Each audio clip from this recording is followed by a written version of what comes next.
ساتھ الحمد للہ الذی لم يتخذ ولدا ولم يكن له شريك في الملك ولم يكن له ولي من الذل وكبره تكبيرا. أما بعد فأعوذ بالله من الشيطان الرجيم. بسم الله الرحمن الرحيم.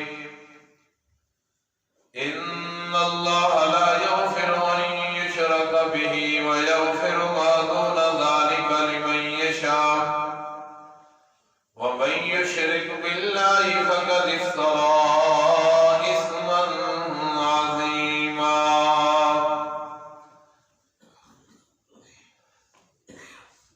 إن الله لا يغفر بے شک اللہ تعالیٰ نہیں معاف کرے گا ان یشرک بہ کہ شریک کیا جائے اس کے ساتھ ویغفر ما دون ذلک اور معاف کر دے گا جو اس کے علاوہ ہے لمن یشاء جس کے لیے چاہے گا ومن یشرک باللہ اور جس نے شرک کیا اللہ تعالیٰ کے ساتھ فقد افترى اثما عظیما تحقیق اس نے کر لیا گناہ بہت بڑا.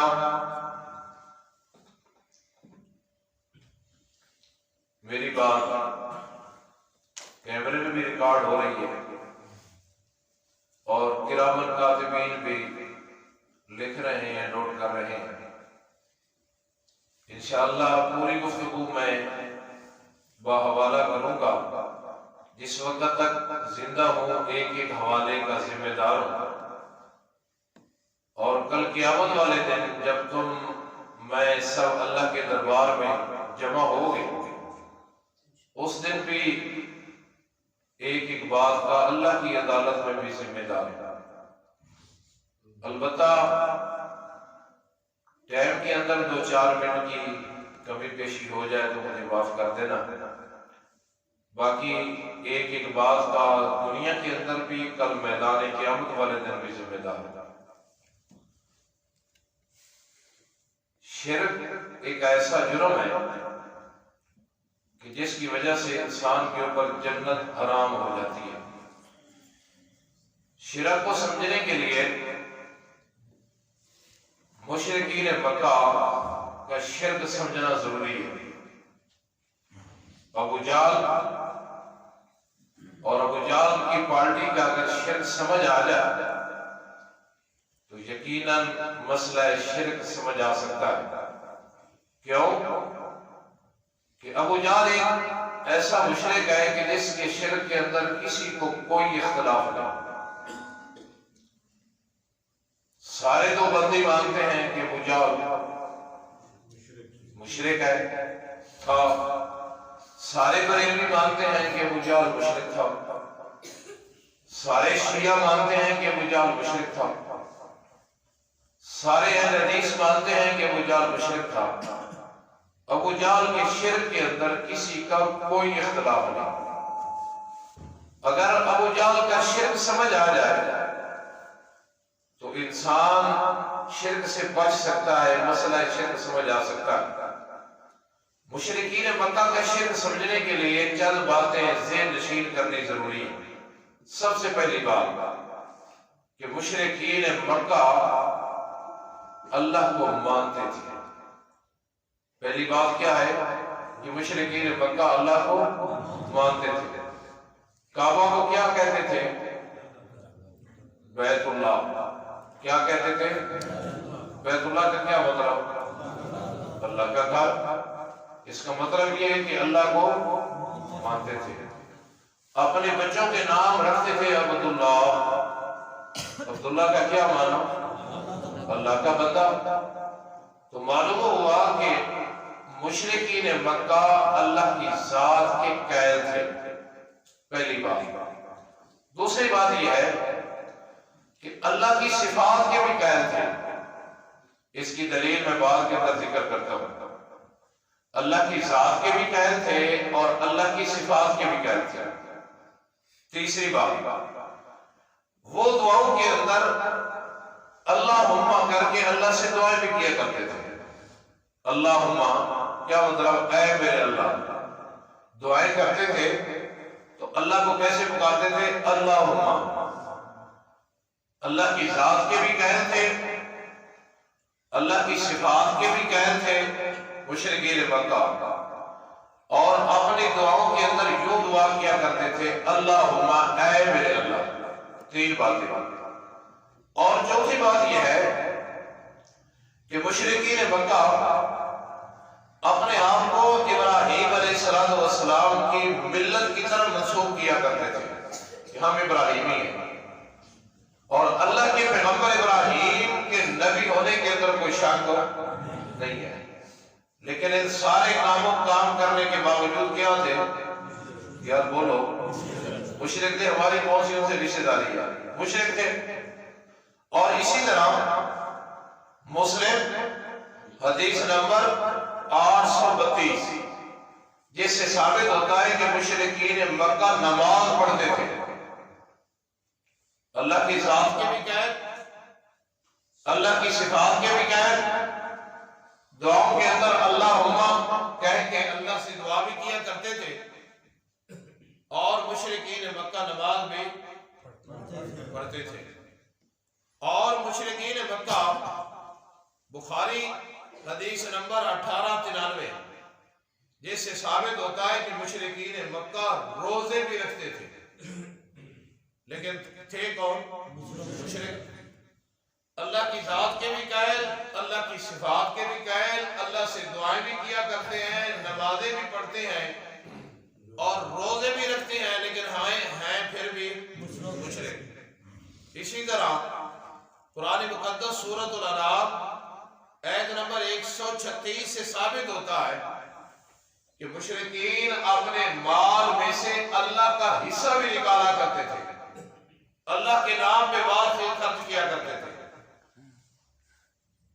مال خرچ کرنے کے باوجود، اللہ کے نام پہ اوپر مال خرچ کرنے کے باوجود پھر بھی مشرک تھے۔ اور اسی طرح بخاری حدیث نمبر 2042 جس سے ثابت ہوتا ہے کہ مشرکین مکہ اعتکاف بھی کیا کرتے تھے، اعتکاف، پھر بھی مشرک۔ اور قرآن مقدس کی سورۃ التوبہ آیت نمبر 19 سے ثابت ہوتا ہے کہ مشرکین حاجیوں کی خدمت بھی کیا کرتے تھے، حجاج کی خدمت بھی کیا کرتے تھے۔ اور اسی آیت نمبر 19 سے ثابت ہوتا ہے کہ مشرکین اللہ کے گھروں کی تعمیر بھی کیا کرتے تھے۔ کون سا گھر؟ بیت اللہ، بیت اللہ کی تعمیر بھی کیا کرتے تھے، اور ایک کم تعمیر کے اندر ایسا کیا کرتے تھے جو میں نہیں کر سکتا، آپ نہیں کر سکتے، آج کا کوئی عالم نہیں کر سکتا۔ وہ کہا کرتے تھے کہ یہ اللہ کا گھر ہے، اس کی تعمیر کرنی ہے، لیکن پہلے یہاں جمع ہو کے وعدہ کرو کہ اس کے اندر حرام کا پیسہ نہیں لگانا، حلال کا لگانا۔ اللہ کے گھر کی تعمیر کرنا اور ساتھ یہ کہنا کہ حرام کا پیسہ۔ آج کون سا مولوی ایسا ہے جو یہ کہے کہ مسجد کے لیے چندہ لاؤ اور حلال کا لاؤ، حلال کمائی سے لاؤ؟ لیکن وہ یہ کام کرنے کے باوجود کہتے تھے کہ اللہ کے گھر کی تعمیر کرنی ہے، لیکن پیسہ یہاں قسمیں اٹھاؤ، پیسہ حلال کا لگانا۔ اور آپ حضرات نے دیکھا ہوگا بیت اللہ کے ساتھ جگہ حتیم والے جو بچ گئی ہے نا، یہ پہلے بیت اللہ کے گھر کے اللہ کے گھر کے اندر داخل تھی، یہ جو بچی ہے نا بچی، یہ ان سے پیسے تھوڑے ہو گئے تھے، کم ہو گئے تھے، اس لیے انہوں نے بڑا گھر بنانے کی بجائے اللہ کا چھوٹا گھر بنا دیا اور حتیم والی جگہ باہر رہ گئی۔ تو اللہ کے گھر کے اوپر اللہ کا گھر تعمیر کیا کرتے تھے، پیسہ حلال کا لگایا کرتے تھے، لیکن تھے کون؟ پھر بھی مشرک۔ اور اسی طرح بخاری حدیث نمبر 16 پہ جس سے ثابت ہوتا ہے کہ مشرکین مکہ حج بھی کیا کرتے تھے، اور اسی طرح ابو داؤد حدیث نمبر 2883 سے ثابت ہوتا ہے کہ مشرکین مکہ غلام بھی آزاد کیا کرتے تھے. آپ اندازہ لگائیں اللہ کی ذات کے قائل لیکن سب بولو اللہ کی صفات کے قائل لیکن سب ہو اللہ سے دعائیں کرتے ہیں لیکن پھر بھی مشرک ہیں. نمازیں پڑھ رہے ہیں پھر بھی مشرک ہیں. روزے رکھ رہے ہیں پھر بھی مشرک ہیں. اعتکاف کر رہے ہیں پھر بھی مشرک ہیں. حاجیوں کی خدمت کر رہے ہیں پھر بھی مشرک ہیں. بیت اللہ کے اوپر بیت اللہ کی تعمیر کر رہے ہیں اور حلال کا پیسہ لگا رہے ہیں پھر بھی مشرک ہیں. اور مہمان نوازی بھی کیا کرتے تھے. ایسی مہمان نوازی جس کی مثال آج مسلمانوں کے اندر بھی نہیں ملتی. ایک بہت بڑا سخی گزرا ہے جس کا نام تھا حاتم طائی.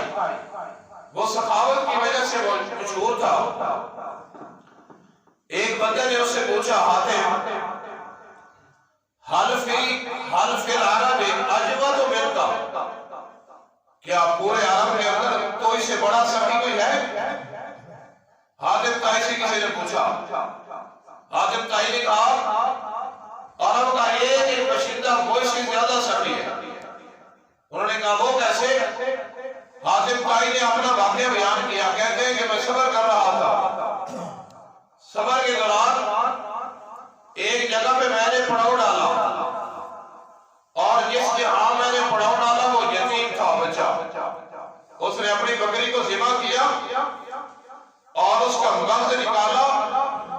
مغز نکالنے کے بعد میری مہمان نوازی کی.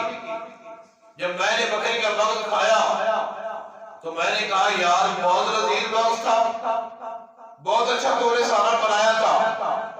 وہ اٹھا, اس نے دوسری بکری ذبح کی, مجھے بتائے بھی میں نے اس کا مغز نکال کے مجھے کھلا دیا. تیسری ذبح کی کھلا دیا, چوتھی ذبح کی کھلا دیا. جب میں صبح اٹھا نا تو میں نے دیکھا یتیم نے 100 بکریاں ذبح کر کے میری مہمان نوازی صرف مغز کر دی. اتنے بڑے مہمان نواز لیکن پھر بھی بولو مشرک تھے. اللہ کی ذات کے قائل پھر بھی مشرک, اللہ کی صفات کے قائل پھر بھی مشرک, اللہ سے دعائیں کرتے ہیں پھر بھی مشرک, نمازیں پڑھ رہے ہیں پھر بھی مشرک, روزہ رکھ رہے ہیں پھر بھی مشرک, اعتکاف کر رہے ہیں پھر بھی مشرک, مہمان نوازی کر رہے ہیں پھر بھی. قرآن مقدس کا ایک حوالہ دیکھنا, یہ میرے سامنے صفحہ نمبر ہے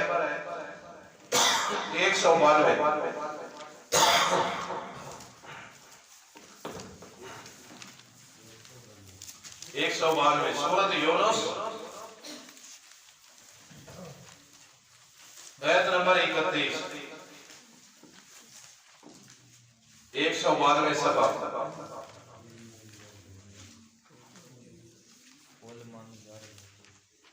مل گئی دائیں طرف سے آواز نہیں ہے. کون سی ہے جی؟ اللہ اعلان فرماتے ہیں قل کہہ دیجئے میرے بابو پیغمبر جناب محمد صلی اللہ علیہ وسلم, ذرا ان سے پوچھئے گا, مشرکین مکہ سے پوچھئے گا, من یرزقکم من السماء والارض, اے میرے بابو پیغمبر جناب محمد صلی اللہ علیہ وسلم ذرا ان سے پوچھئے گا تمہیں رزق کون دیتا ہے آسمانوں سے اور زمین سے؟ آسمان سے بارشیں نازل کر کے زمین سے اگا کے تمہیں رزق کون دیتا ہے؟ پوچھئے گا ابو جہل سے, پوچھئے گا ابو جہل کے ماننے والوں سے پوچھئے گا پہلی بات. اور دوسری بات امن یملک السماء والابصار, ان سے یہ بھی سوال کیجئے گا کہ تمہارے کانوں کا مالک کون, آنکھوں کا مالک کون؟ 2 سوال. تیسرا سوال وَمَن يُخْرِجُ الْحَيَّ مِنَ الْمَيِّتِ وَيُخْرِجُ الْمَيِّتَ مِنَ الْحَيِّ, اور ان سے پوچھئے گا زندہ کو کون نکالتا ہے مردہ سے اور کون نکالتا ہے مردہ کو زندہ سے؟ اتنے سوال ہو گئے. 1 2 3. چوتھا سوال وَمَن يُدَبِّرُ الْأَمْرَ, پوچھئے گا کہ دنیا کے نظام چلانے والا کون ہے؟ یہ سارے سوال میرے محبوب پیغمبر جناب محمد صلی اللہ علیہ وسلم مشرکین سے پوچھئے گا۔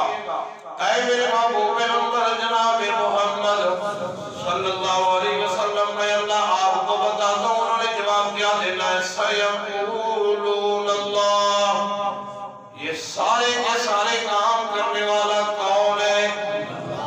پھر بھی کہتے ہیں کہ ہمیں رزق کون دے رہا ہے؟ اللہ۔ آج کا مشرک کیا کہتا ہے؟ داتا کا دیے وہ بہت ہے، میں تیرا کھاواں، میں تیرے گیت گاواں یا رسول اللہ۔ لیکن مشرکین مکہ کیا کہتے ہیں؟ مَن يَرْزُقُكُمْ، اے میرے محبوب پیغمبر، جب تم ان سے پوچھتے ہو کہ تمہیں آسمان اور زمین سے رزق کون دیتا ہے، تو مشرکین مکہ کہتے ہیں کہ زمین و آسمان کے رزق، زمین و آسمان سے رزق دینے والا اللہ۔ جب آپ پوچھتے ہیں کہ آپ کے کانوں کا مالک کون ہے، آنکھوں کا مالک کون ہے، تمہیں آنکھیں دینے والا کون ہے، تمہیں کان دینے والا کون ہے، تو پھر بھی یہ کہتے ہیں کہ اللہ۔ جب تم پوچھتے ہو کہ مردہ کو زندہ سے نکالنے والا، زندہ کو مردہ سے نکالنے والا کون ہے، تو پھر بھی یہ کہتے ہیں کہ اللہ۔ جب آپ ان سے پوچھیں گے وَمَن يُدَبِّرُ الْأَمْرَ، کہ دنیا کائنات کے نظام چلانے والا کون ہے، تو سَيَقُولُونَ اللَّهُ، یہ کہیں گے کہ سارے کے سارے کام کرنے والا کون؟ اللہ۔ اور مشرکین مکہ کے اندر ایک ایسا وصف تھا جو آج کے مشرق میں بھی نہیں پایا جاتا ہے۔ جب وہ کشتیوں کے اندر سوار ہوتے تھے اور کشتیاں مخالف سمت کے اندر کبھی ہوا چلتی تھی نا، تو پھر وہ خالص اللہ کو پکارتے تھے، کہتے تھے اللہ کے سوا کسی اور کو یہاں نہیں پکارنا، بڑی مصیبت ہے، خالص اللہ کو پکارنا ہے۔ اور ابو جہل کا جو لڑکا مسلمان ہوا تھا، اس کا سبب بھی یہی بنا تھا کہ وہ کشتی کے اندر دوڑا ہے اور کشتی کے اندر جا کے بیٹھ گیا، مخالف سمت کے اندر ہوا چلی، کشتی گھومی، سارے کے سارے عرب کے لوگ مشرک کہنے لگے بھئی یہاں کسی اور کو نہیں پکارنا، یہ مشکل کیا ہے بھئی یہاں خالص اللہ کو پکارنا۔ وہ کہنے لگا تو محمد صلی اللہ علیہ وسلم بھی تو یہی بات کرتے ہیں، اگر خشکی کے دریا کے اندر خالص اللہ کو پکارنا ہے تو پر خشکی کے اندر اللہ کو خالص پکارنے کے اندر کون سا حرج ہے؟ کہنے لگا اللہ اگر تو نے نجات دی نا تو میں تیرے نبی محمد کا کلمہ پڑھ کے مسلمان ہو جاؤں۔ تو مشکل وقت کے اندر کس کو پکارا کرتے تھے؟ لیکن پھر بھی اب سوال یہ ہے کہ یہ سارے کے سارے کام کرنے کے باوجود ان کا شرک کیا تھا؟ اگر ان کا شرک سمجھ آ جائے تو مسئلہ شرک سمجھ آ سکتا ہے۔ قرآن مقدس کا ایک حوالہ دیکھنا، یہ سوال نمبر ہے میرے پاس 413،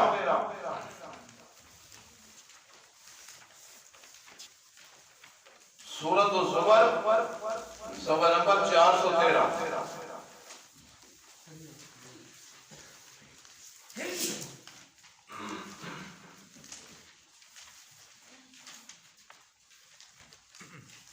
سورہ زمر کی بالکل ابتدائی آیات ہے۔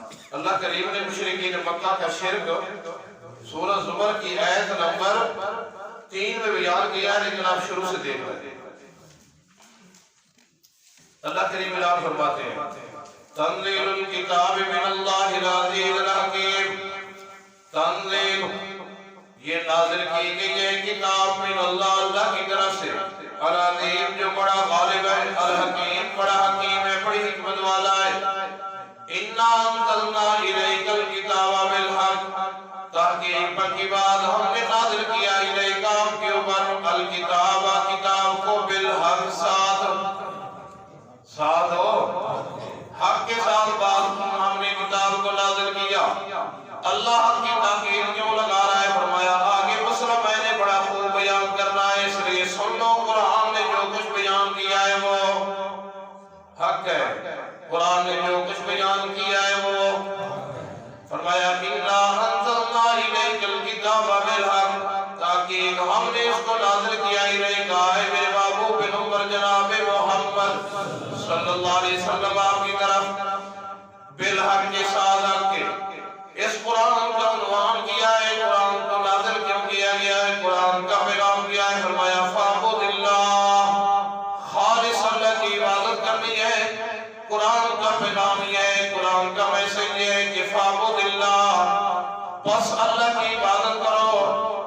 مخلصاً خالص کرتے ہوئے، جیسے میں اللہ کی نعمتوں کو تم خالص استعمال کرتے ہو، جیسے دودھ خالص میں اللہ تمہیں دلاتا ہوں، جیسے میں نے تمہیں پاک خالص کیا ہے، عبادت بھی کرو تو خالص میں اللہ کی، فرمایا مخلص اللہ الدین، خالص اللہ کی عبادت کرو، الا للہ الدین الخالص، اور خبردار خبردار اللہ ہی کے لیے خالص پکار کرنا ہے، عبادت خالص اللہ کے لیے، قیام اور سجدے خالص اللہ کے لیے، الا للہ الدین الخالص، یہ خالص اللہ کے لیے سب کچھ کرنا ہے۔ آؤ سنو مشرکین مکہ کا شک، فرمایا والذین اتخذوا من دونہ اولیاء، اور وہ لوگ انہوں نے بنا لی اللہ کے سوا اور کئی کارساز اور مشکل کشا، وہ کہتی ہیں کہ ہم ان کی عبادت اس لیے کرتے ہیں، ما نعبدہم الا لیقربونا، ہم ان کی عبادت اس لیے کرتے ہیں کہ یہ ہمیں اللہ کے قریب کر دیتے ہیں۔ یہ شرک تھا، یہ شرک تھا مشرکین مکہ کا، ما نعبدہم الا لیقربونا، اور ہم ان کی عبادت اس لیے کرتے ہیں، ان کے نام کی نظر و نیاز اس لیے کر دیتے ہیں، ان کے نام کے سجدے اس لیے کرتے ہیں، ان کے سامنے قیام اس لیے کرتے ہیں، ان کے نام کی نظر و نیاز اس لیے کرتے ہیں کہ الا لیقربونا، کہ یہ ہمیں اللہ کے۔ اور سورۃ یونس کے اندر آیت نمبر 18 کے اندر فرمایا کہ یقولون ہؤلاء شفعاؤنا شفعاؤنا عند اللہ، ہم ان کی عبادت اس لیے کرتے ہیں کہ یہ قیامت والے دن اللہ کے دربار کے اندر ہماری سفارش کر دیں گے۔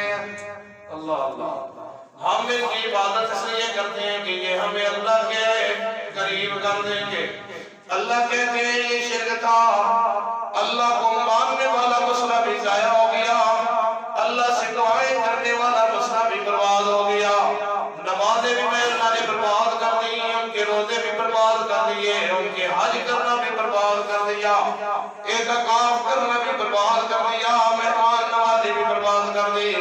صرف انہوں نے اتنا کہا تھا کہ ہم ان کی اس لیے عبادت کرتے ہیں کہ یہ ہمیں اللہ کے، ہم بڑے ناپاک ہیں، ہماری ان کے آگے اور ان کی اللہ کے آگے۔ اللہ کہتے ہیں یہ شرک تھا مشرکین کا، اس شرک کی وجہ سے میں اللہ نے کہا حبطت اعمالہم، میں اللہ نے سارے کے سارے اعمال برباد کر دیے۔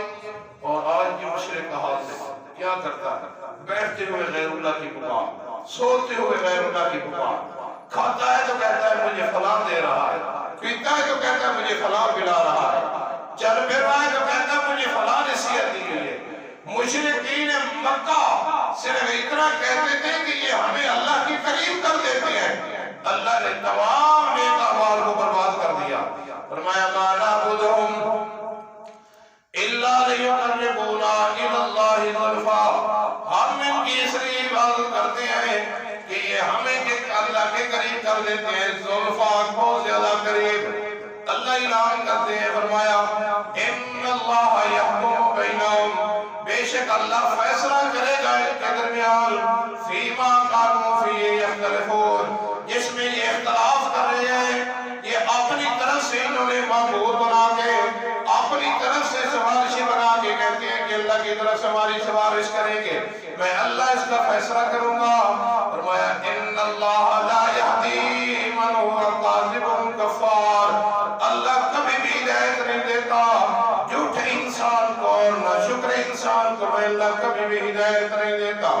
معلوم ہو گیا مشرکین مکہ اللہ کی ذات کے قائل تھے لیکن پھر بھی مشرک، اللہ کی صفات کے قائل تھے پھر بھی مشرک، اللہ سے دعائیں کیا کرتے تھے لیکن پھر بھی مشرک، نمازیں پڑھتے تھے لیکن پھر بھی مشرک، حج کیا کرتے تھے لیکن پھر بھی مشرک، مہمان نوازی کیا کرتے تھے لیکن پھر بھی مشرک۔ صرف شرک یہ تھا، کہتے تھے کہ ہم ان کی عبادت اس لیے کرتے ہیں کہ ہمیں یہ اللہ کے قریب کر دیں۔ اور یقین جانیے گا مشرکین عرب کو ایک ترازو کے اندر رکھا جائے، اور آج کے مشرک کو ایک ترازو کے اندر رکھا جائے تو مشرکین مکہ کا شرک کم نکلے گا. آج کے مشرک کا شرک ابو جہل سے بھی زیادہ اتر نکلے گا. اور سورۃ یونس کے اندر اللہ کریم نے فرمایا کہ یہ ان کی عبادت کرتے ہیں اور کہتے ہیں وَيَقُولُونَ هَؤُلَاءِ شُفَعَاؤُنَا عِندَ اللَّهِ. نفع کا مالک اللہ ہے, نقصان کا مالک اللہ ہے. ہم تو ان کی صرف اس لیے یہ پوجا کرتے ہیں کہ قیامت والے دن یہ اللہ کے دربار کے اندر ہماری سفارش کر دیں گے.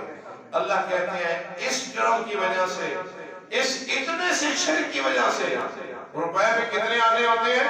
16, 15 آنے, 14 آنے. آج کے مشرک سے وہ زیادہ بہتر تھے. صرف ایک آنے کے اندر مشرک ہونے کی وجہ سے اللہ نے کہا میں نے تمہارے نیک اعمال کو برباد کر دیا. اور ایسے شرک کے بارے میں اللہ نے کہا کہ میں نے معاف ہو. آئیے سبب کی طرف. اس لیے اللہ فرماتے ہیں یہ جو شرک ہے نا ایک آنے کا, اس کے بارے میں اللہ کہتا ہے ان اللہ لا یغفر, بے شک اللہ نہیں معاف کرے گا, ان یشرک بہ, کہ جو شرک کرے اس کے ساتھ, ویغفر ما دون ذلک, اور اللہ معاف کر دے گا جو اس کے علاوہ ہے, لمن یشاء, جس کے لیے چاہے گا, ومن یشرک باللہ, اور جو کوئی شرک کرے گا اللہ کے ساتھ, جس نے شرک کیا اللہ کے ساتھ, فقد افترى اسما عظیما, یہ کوئی معمولی جرم نہیں ہے, اس نے بہت بڑا گناہ کر لیا. اور ایسے مشرک کے بارے میں قرآن کہتا ہے کہ میں نے اس کے اوپر جنت کو ہمیشہ کے لیے حرام کر دیا ہے. بھائیو اپنے عقیدے کی اصلاح کیجیے گا, شرک والے مسئلے کو سمجھیے گا. اگر مشرکین مکہ کا شرک سمجھ آ جائے تو انسان کو آج کے شرک بھی سمجھ آ سکتا ہے. اگر مشرکین مکہ کا شرک سمجھ آئے تو آج کا شرک بھی سمجھ نہیں آتا. جب ہم قوم کو سکھلاتے ہیں نا, بتلاتے ہیں نا کہ یہ شرک کر رہا ہے, قوم کہتی بیچارہ نماز پڑھتا ہے جی, قوم کہتی بیچارہ روزے رکھتا ہے جی, قوم کہتی بیچارہ صدقہ خیرات کرتا ہے. بھائی یہ کام تو ابو جہل بھی کیا کرتا تھا, لیکن اپنے عقیدے کے مطابق, اپنے نظریے کے مطابق اس کا نظریہ صرف یہ تھا کہ یہ جن کی ہم پوجا کرتے ہیں یہ اللہ کے دربار کے اندر ہماری سفارش کریں گے, اللہ کے دربار کے اندر ہمیں قریب کر دیں گے. ہم بڑے گناہگار ہیں, اللہ ہماری سنتا نہیں ہے, ان کی موڑتا نہیں ہے, ہماری ان کے آگے اور ان کی اللہ کے آگے. اللہ کہتے ہیں یہ ایسا جرم تھا کہ میں نے ان کے تمام نیک اعمال کو برباد کر کے ان کے اوپر جنت کو حرام کر دیا. اللہ پوری امت کو شرک سے محفوظ فرمائے.